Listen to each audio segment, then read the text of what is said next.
दूसरी जगह, और वहां पर उन्हें कान पकड़कर उठ बैठक कराया गया। उसके बाद उनको ज्वाइनिंग दिया गया। वो घटना मैं भूला नहीं हूं। मैं नरेंद्र बाबू से पूछना चाहता हूं, जिस दिन आपने मजदूरों को बाध्य किया कि कान पकड़ के उठो बैठो, क्या एक बार भी सोचा आपने कि जो व्यक्ति, जो मजदूर बिना किसी गलती के कान पकड़ के उठ बैठक कर रहा है, घर में उसकी बेटी भी वो तस्वीर देख रही होगी, उसके दिल पर क्या बीत रही होगी? क्या कभी आपने सोचा कि जिस मजदूर से आप कह रहे हैं कि कान पकड़ के उठो बैठो, उसकी पत्नी घर में वो तस्वीर देख रही होगी, उसके दिल पर क्या बीत रही होगी, उसके मां के दिल पर क्या बीत रही होगी? कभी आपने सोचा? उसकी बहन जिसने भाई फोटा में उसे फोटा दिया, भाई कपाले दिलम फोटा जम दुआरे पड़लो काटा, उस बहन को कैसा लगा होगा कि अरे आज আমার ভাইয়ের রক্ষা করতে পারলাম না, আমার ভাইকে कान धरे उठबस करते होच्छे। कभी नरेंद्र बाबू आपने सोचा कि आपने कितना बड़े अन्याय किया उनके साथ? ये जो आपने किया है ना, मैं बार बार कहता हूं, चुनाव में हराने के लिए केवल नहीं आए। केवल नरेंद्र चक्रवर्ती को चुनाव में हराना मेरा लक्ष्य नहीं है। उन्होंने जब पाप किया है, उस पाप का सजा देने के लिए मैं यहां पर आया हूं। और मैं आपसे भी निवेदन करने के, किसी पार्टी से आप जुड़े हो, आप चाहे तृणमूल कांग्रेस कीजिए, सीपीएम कीजिए, बीजेपी कीजिए, नक्सल कीजिए, किसी भी पार्टी से आप जुड़े हुए हो, ये जो परिवेश पांडवेश्वर में बन गया है, ये जो आजादी आपकी छीन ली गई है, স্বাধীন ভাবে কথা বলার অধিকার নেই। আপনি কারো সমালোচনা করতে পারবেন না। একটা ব্যক্তি পছন্দ না হলেও তার কথা আপনাকে শুনতেই হবে, এই যে অধিকার। মানুষের সমালোচনা করার অধিকার যদি কেউ কেড়ে নেয়, সে সমাজ এগোতে পারে না। আমাকে অনেকে জিজ্ঞেস করে যে আপনি বিধায়ক হলে প্রথম কি কাজ করবেন? আমি গর্ব করে বলি, আমি বিধায়ক হলে প্রথম কাজ হবে সমস্ত মানুষকে, পাণ্ডবেশ্বর যতজন আছে, আমার সমালোচনা করার অধিকার তার থাকবে। আমার মুখের উপরে সামনে বলতে পারবেন, জিতেন্দ্র তেওয়ারি তুমি এই ভুল করেছো, জিতেন্দ্র তেওয়ারি তোমার এই কাজ আমার পছন্দ না, তোমার এই কাজ পছন্দ না, সেই কথা বলার, আমার সমালোচনা করার অধিকার পাণ্ডবেশ্বরের সমস্ত মানুষের থাকবে, এবং আমি তার জন্য প্রস্তুত। কারণ মানুষ যদি সমালোচনা আমার না করে, তাহলে আমি নিজেকে সংশোধন করবো কি করে? কোনো ব্যক্তি সব কাজ ঠিক করতে পারে না। हिंदी में किसी ने लिखा ना, निंदक नियरे राखिए आंगन कुटी छवाई। जो आपकी समालोचना करते हैं उनको बगल में रखिए, आंगन कुटी छवाई, उनका घर बना दीजिए, जिससे कि आप पर नजर रख सके। हम लोग राजनीतिक लोग हैं ना, हाथ में जब क्षमता आ जाती है ना, तो मन इधर उधर चंचल होने लगता है, गलत काम होने का अंदेशा आ जाता है, गलत काम हम लोग से हो जाता है।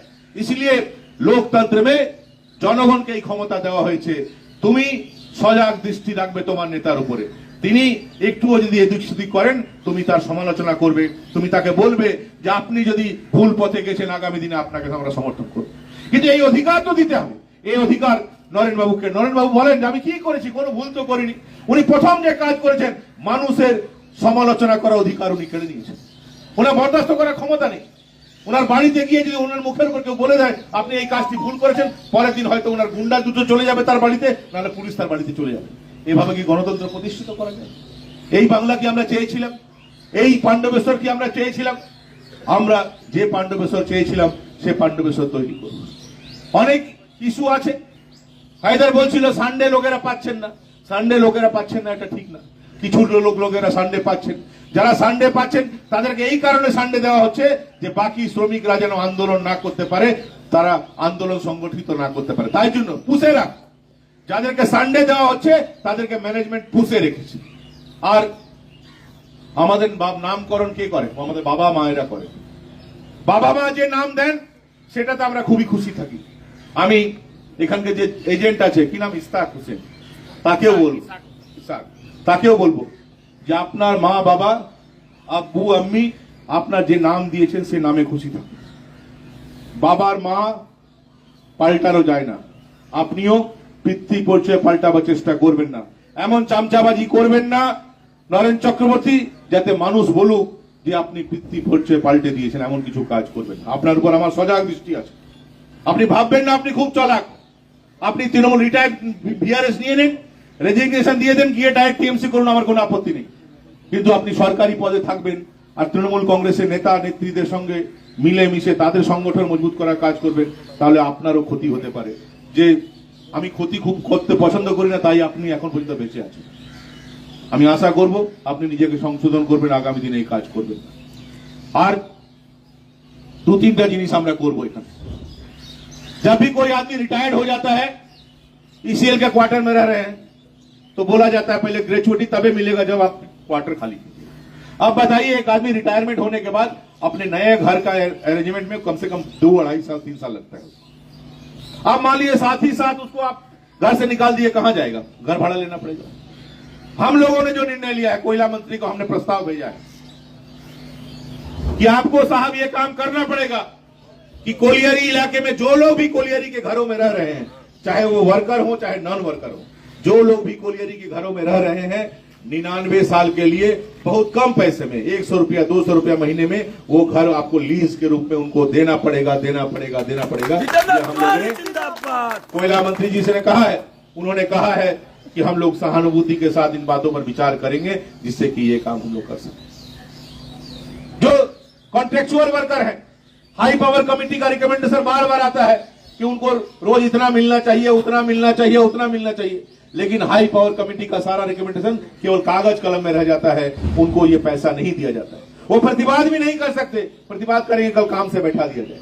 मैंने कहा है कि जो कॉन्ट्रेक्चुअल लेबर है, जो कॉन्ट्रेक्चुअल वर्कर है, उनको भी यदि कोई कॉन्ट्रैक्टर काम से बैठाता है तो उसको भी जिस तरह से परमानेंट लेबर पर पहले चार्जशीट दिया जाता है, फिर डिपार्टमेंटल इंक्वायरी होता है, फिर डिसमिसल होता है, कॉन्ट्रैक्चुअल लेबर पर भी आपको वो सिस्टम लाना पड़ेगा। आपको पसंद नहीं है तो आप किसी को बैठा दीजिएगा, कोई अपना वेतन मांग रहा है तो आप उसको बैठा दीजिएगा, कोई सुविधा मांग रहा है तो आप उसको बैठा दीजिएगा। आने वाले दिनों में ये हम लोग नहीं होने देंगे। आपको यदि किसी से कुछ आपत्ति है तो आप उसको चार्जशीट दीजिए और उस चार्जशीट का जांच का जिम्मेदारी आपके अंडर में नहीं रहेगा, इंडिपेंडेंट किसी संस्था को देना होगा। वो जांच करेगी कि इस वर्कर ने कुछ गलती किया है कि नहीं। यदि वो संस्था कहती है कि इसने वर्कर ने गलती नहीं किया तो आप किसी को नहीं बैठा सकते, आप किसी की रोटी नहीं छीन सकते, आप किसी का आशियाना नहीं छीन सकते। ये वादा हम लोग करके जा रहे हैं। भाई पीने की पानी की तकलीफ है पूरे पांडेसर में।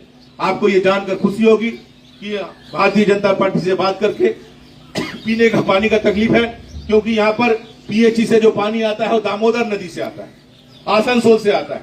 आप जानते हैं कि कहीं भी पीने का पानी बगल में जो नदी है वहां से लेना चाहिए। इसलिए আমরা সিদ্ধান্ত নিয়েছি, দলকেও বলেছি, দলও বলেছে, অনুমোদন দিয়েছে যে আগামী দিনে এই অজয় নদীর ধারে পঞ্চপাণ্ডব জল প্রকল্প তৈরি হতে চলেছে এবং এই পঞ্চপাণ্ডব জল প্রকল্পের মাধ্যমে শুধু এখন পানীয় জল পাবেন তা না, আস্তে যখনই কোনো ওয়াটার প্রজেক্ট হয় তখন তার একটা লিমিট থাকে। 20 বছর পর জনসংখ্যা কত বৃদ্ধি হতে পারে, 25 বছর পর আরো কত লোক পাণ্ডবেশ্বরের সংখ্যা বাড়তে পারে, সেটা হিসাব করে জল প্রকল্প তৈরি করা হবে এবং পঞ্চপাণ্ডব জল প্রকল্প হবে, যাতে আগামী 20 বছর একবার শুধু না 12 ঘন্টা অন্তর অন্তর 24 ঘন্টায় অন্তত 2 বার পানীয় জল প্রত্যেকটা শ্রমিক প্রত্যেকটা মানুষ পান। সে ব্যবস্থা আমরা করব। মাধ্যমে আপনাদের কাছেও যদি আমাদের ডিপিআর এর কপি থাকে তো আমি কয়েকজনকে দিয়ে দেবো, আপনারা দেখবেন আমরা কোথায় কোথায় ওভারহেড রিজার্ভার হবে, কোথায় পাম্পিং স্টেশন হবে, সবটা আমরা ঠিক করেছি। আশা করি সেই কাজ আমরা করতে পারবো। সমস্ত জায়গায় খবর পাচ্ছি যে ইসিএল কস্ট কন্ট্রোল করছে, খরচ কন্ট্রোল করছে। খরচ কিভাবে কন্ট্রোল করছে? লোকের লাইন কেটে দেয়। আমি বলে যাই 5 তারিখ, 4 তারিখ রেজাল্ট বেরোবে, 5 তারিখ থেকে 24 ঘন্টা লাইট দিতে হবে প্রত্যেকের ঘরে, 24 ঘন্টা লাইট দিতে হবে। আর যদি লোড সেটিং করতে হয় তাহলে যে আধিকারিকরা আছে জিএম এর যেখানে থাকে সেখানে লোড সেটিং করে রাখা। তোমার ঘরে একটা ওয়ার্কারের ঘরে 6 ঘন্টা লোড সেটিং হবে, সে এলাকা জিএম এর ঘরে ততটা লোড সেটিং হবে। তাহলে আমি বলবো যে এই নিয়ম আছে। তোমার আপনার পরিবারের লোকেরা, আপনার গিন্নি, আপনার পুত্র কন্যা তারা আনন্দে থাকবে, তারা এসির হাওয়ায় থাকবে। আর শ্রমিকের ছেলে মেয়েরা মাধ্যমিকের পরীক্ষার সময় তাদের ঘরে কারেন্ট থাকবে না, উচ্চ মাধ্যমিকের সময় কারেন্ট থাকবে না, এই গরমে তাদের ঘরে কারেন্ট থাকবে না। 8 ঘন্টা লোড সেটিং, 9 ঘন্টা লোড সেটিং, এই লোড সেটিং এর সিস্টেম আমরা বন্ধ করব এবং 24 ঘন্টা প্রত্যেকটা ওয়ার্কার হোক, প্রত্যেকটা ইসিএল এর বাড়িতে, সে ওয়ার্কার হোক নন ওয়ার্কার হোক, প্রত্যেকের বাড়িতে 24 ঘন্টা ইলেকট্রিসিটি থাকতে হবে। এই ব্যবস্থা আমরা করব। আশা করি আপনারা আমাকে সমর্থন করবেন যাতে যে কথাগুলো আমি বললাম সে কথাগুলো পূরণ করতে পারি। আরো অনেক কথা ছিল, অনেক কিছু কথা বলা যেত, কিন্তু সে কথাগুলো বললে আমার নিম্ন রুচি পরিচয় হবে। যাদের নিয়ে আপনারা কথা শুনতে চাই পছন্দ করছি না। আমি পজিটিভ ওয়েতে রাজনীতি করতে চাই। আমার অনেক চিন্তা, আমার এত সময় নেই, আমার কাছে বদলা নেওয়ার সময় নেই। আমার অনেক ছেলেরা বলে ভাইয়া जीतने के बाद उसको देख लेंगे, इसको हम लोग किसी को नहीं देखना है। जीतने के बाद देखना है तो जिसका घर नहीं बना है उसका घर देखो, कैसे उसका घर बनवा देंगे। जीतने के बाद देखना है तो जिसको अभी तक नौकरी नहीं मिला है कोशिश करो कि कैसे उसको एक काम का व्यवस्था कर दे। जीतने के बाद यदि देखना है तो जो रास्ता खराब है उसको देखो कि कैसे रास्ता बनवा देंगे, कैसे ड्रेन बनवा देंगे। हम लोग ये देखने के लिए, हम लोग किसी व्यक्ति को देखने के लिए तैयार नहीं। যারা অন্যায় করেছে তাদের বিচার ঈশ্বর করবে, যারা পাপ করেছে তাদের বিচার ঈশ্বর করবে, তাদের বিচার করার জন্য আমি বসে নেই। আমি পজিটিভ কাজের জন্য এসেছি, আপনারা আশীর্বাদ করুন।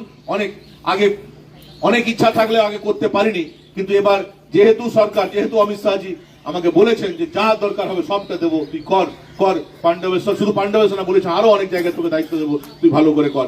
উনি যেহেতু এই আশ্বাস দিয়েছেন তাই মন খুলে আজ বলছি, গর্ব করে বলছি, একবার আমাকে সুযোগ দিন যাতে আপনাদের কাজ, আমারও যে স্বপ্ন, শ্রমিক অঞ্চলে যারা বসবাস করেন তাদের স্বপ্ন পূরণ করবে এই আশা রেখে সবাই সুস্থ থাকবেন, সবাই ভালো থাকবেন। আর মিটিং শেষ পরে সবাই মিটিং বলছি যে কলিয়ারিতে নেমে যাবেন যাতে আপনাদের প্রোডাকশন কোনোভাবে বাধা না পায়, এই আশা রেখে আমার বক্তব্য শেষ করছি। ভারত মাতা কি, ভারত মাতা কি, ভারত মাতা কি। বিজেপি বিজেপি বিজেপি জিন্দাবাদ, বিজেপি জিন্দাবাদ।